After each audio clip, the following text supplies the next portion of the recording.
ఏం చేయాలట? అలాగా పరిచర్య చేయాలి. చూడండి, ఒకటి మనకు అప్పగింపబడిన వాటి ఏం చేయాలంటే మొదట బలమైన ప్రార్థనలో పెంచాలి. చెప్పండి, ఎలా పెంచాలి? నాకు దేవుడు ఇచ్చిన దర్శనం అది ప్రార్థన టీంని ఏర్పాటు చేయాలి. బబులోను దేశంలో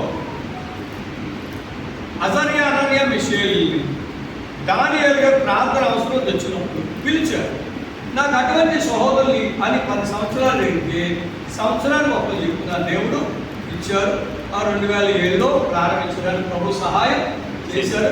ఇప్పటికీ కంటిన్యూషన్గా అలా జరుగుతూ ఉంది. దేవుడి స్తోత్రం. చెప్పండి, రేపు జనవరి నెల వస్తే 19 పూర్తి 20లో కూడా నేనంటారు, దేవుడు ఎంత ఆశ్చర్యకరమైన దేవుడు, ఎంత కృపగల దేవుడు అండి. ఆయనకి అసాధ్యమైనట్టు ఏది లేదు.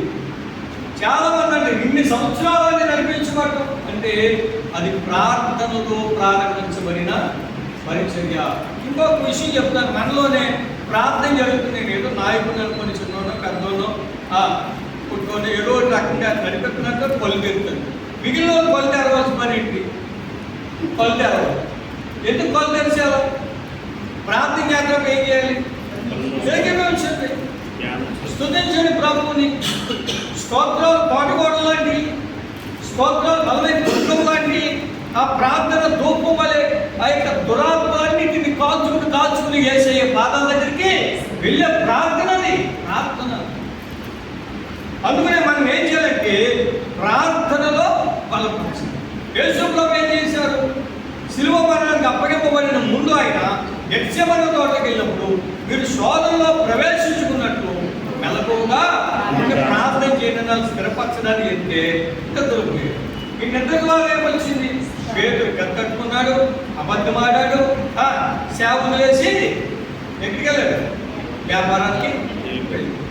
కానీ ప్రభు వాగ్దానం మాట వెనక్కి తీసుకోలేదని మళ్ళా వెళ్ళి యేసు ప్రభు బతిమాలుకొని తీసుకొచ్చాడు.